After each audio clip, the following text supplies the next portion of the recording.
Part 13, Labeling Diagrams, Example 2. Okay, let's take a look at one of the other complicated ones. Okay. The teacher looks for the problem on the original test. Question 16, number B, or letter B. Okay. Let's see. 13, 14.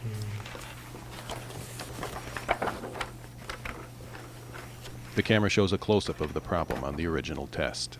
16. Okay. It says identify each figure.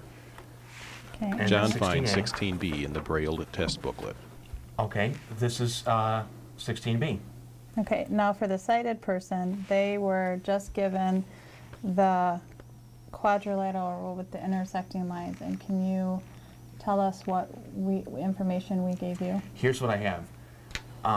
Letter B, it says the diagonals AC and BD intersect at E, and line segment BE is congruent to line segment ED, which is congruent to line segment EC, which is congruent to line segment EA. John reads from the list of information So for the if I problem. was looking at this realistically, I would say I would look first of all for the diagonals, AC and BD. John consults the tactile graph. AC is this diagonal here.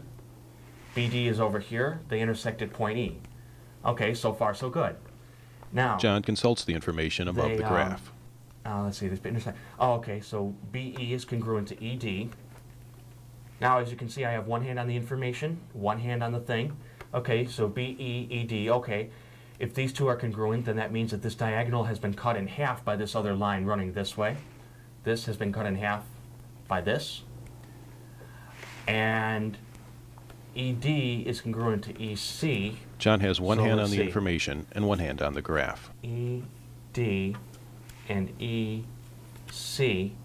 Okay, so from here to here is the same distance from here to here. Okay, because they're congruent.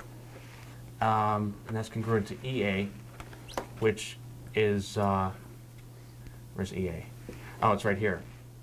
So basically, the information I've just gathered is that all these lines are congruent from here to here, here to here, here to here, etc.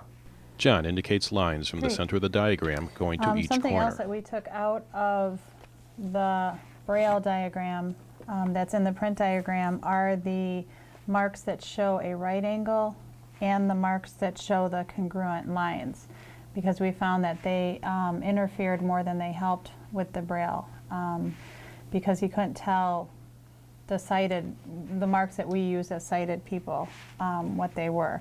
So that information is included, as John explained, in the Braille description of the diagram. In order for this to work, because I am a vision itinerant and my major is not math, that I needed the math teacher to write this information out before she gave it to me to Braille. And it took time on her part, but we found out that this is what worked the best, and that I wasn't able to give John all the appropriate information because of this being geometry and being math, and that's not what my major was. So it works. You need to work closely with the math teacher in order to get the correct information.